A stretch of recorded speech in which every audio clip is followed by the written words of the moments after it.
Hi students, मैं हूं Shailendra Gupta. Inspire career academy के इस डिजिटल प्लेटफॉर्म पे एक बार फिर आपका स्वागत है। जैसा कि हम लोग केमिस्ट्री में फिनाल का प्रिपरेशन आज हम लोग पढ़ेंगे। फिनाल का जो प्रिपरेशन है वह NEET, IIT JEE, TGT, PGT, KVS इन सभी एग्जाम्स में इससे क्वेश्चन बनते हैं। इसलिए यह जो टॉपिक है काफ़ी इम्पोर्टेंट है। ऑर्गेनिक केमिस्ट्री का एक इम्पोर्टेंट टॉपिक है और यह एनसीईआरटी के क्लास 12 में यह एक जो चैप्टर है अल्कोहल, फिनाल एंड ईथर, उसका भी एक इम्पोर्टेंट टॉपिक है। इसलिए हम लोग आज इसको पढ़ेंगे, काफ़ी इम्पोर्टेंट टॉपिक है। तो आइए आज हम लोग शुरू करते हैं प्रिपरेशन ऑफ फिनाल। ठीक है, तो प्रिपरेशन ऑफ फिनाल में सबसे पहले हम लोग देखेंगे कि जो प्रिपरेशन है, प्रिपरेशन हमें पता है, इसको हम कार्बोलिक एसिड के रूप में भी जानते हैं। प्रिपरेशन को हम कार्बोलिक एसिड के रूप में भी इसको लिखते हैं। कार्बोलिक एसिड के रूप में भी इसको हम जानते हैं। कार्बोलिक एसिड जो है यह सबसे पहले जो फिनाल है, जब इसका प्रिपरेशन हुआ तो यह कोल तार से हुआ था, इसीलिए उस समय इस फिनाल को कार्बोलिक एसिड नाम दिया गया था। ठीक है, तो इस कार्बोलिक एसिड का कमर्शियली हम ढेर सारे मेथड से हम बना सकते हैं। उसमें से एक मेथड है कि हैलोएरिन से हम बना सकते हैं। तो आइए देखते हैं हैलोएरिन क्या है।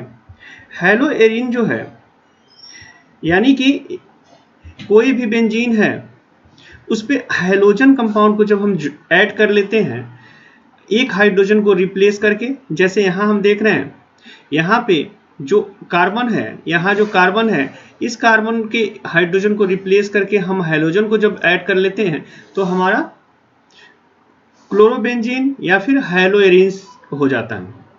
जैसे हम देख रहे हैं यहाँ पे हमारा क्लोरोबेंजीन है, यह क्लोरोबेंजीन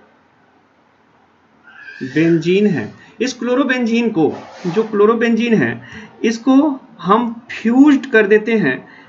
फ्यूज्ड किसके साथ कर देते हैं? फ्यूज्ड कर देते हैं NaOH के साथ।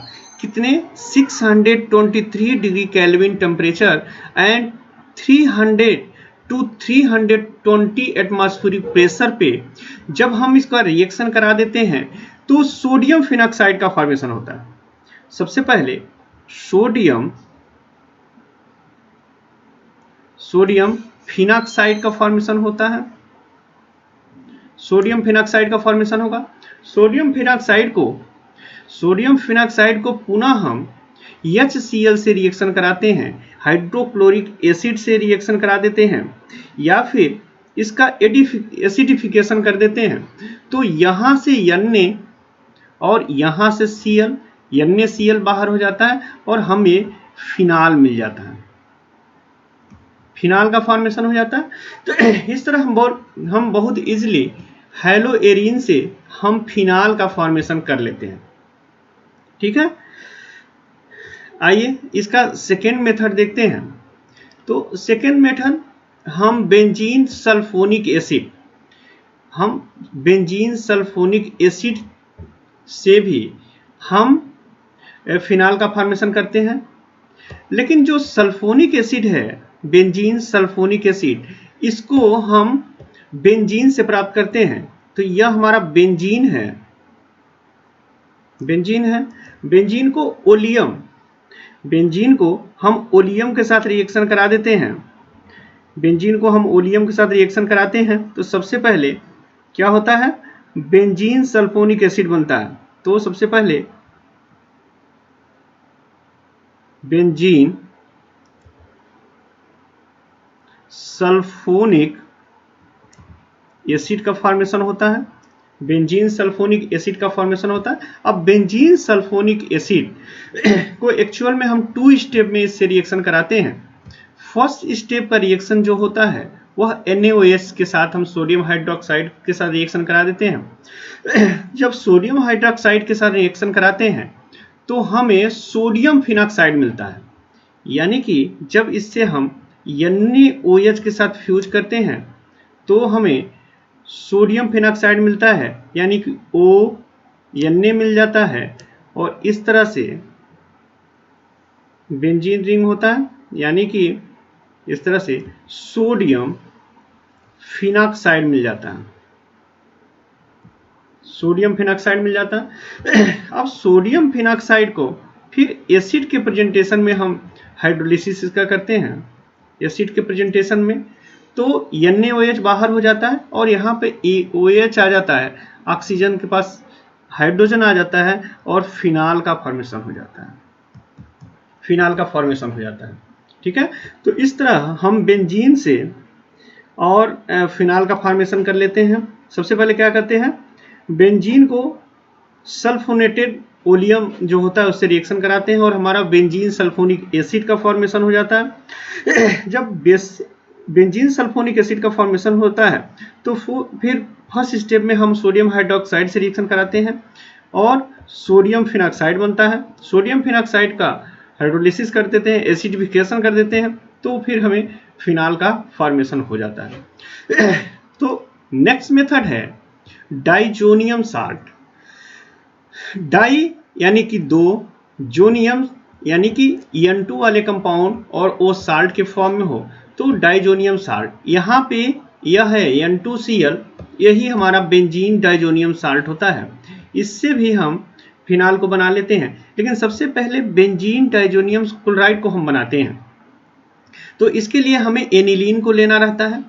एनिलीन का रिएक्शन हम NaNO2 और HCl के साथ हम रिएक्शन करा देते हैं तो हमें बेंजीन डाइजोनियम क्लोराइड मिलता है और फिर इस बेंजीन डाइजोनियम को वाटर में हम गर्म कर देते हैं।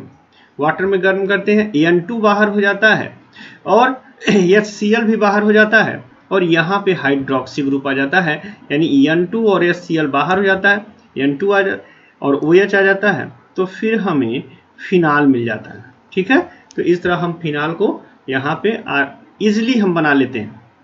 ठीक है, यह सभी जो प्रिपरेशन है यह NCERT की बुक में दिया हुआ है, उसी के आधार पे यह क्लास लिया जा रहा है। अब नेक्स्ट जो प्रिपरेशन ऑफ फिनाल है वह है क्यूमीन के साथ। क्यूमीन हमें पता है जब बेंजीन के साथ आइसोप्रोपिल ग्रुप जुड़ा रहता है, यह जो आइसोप्रोपिल ग्रुप है जब यह बेंजीन के साथ जुड़ा रहता है तो इसको हम क्यूमीन कहते हैं।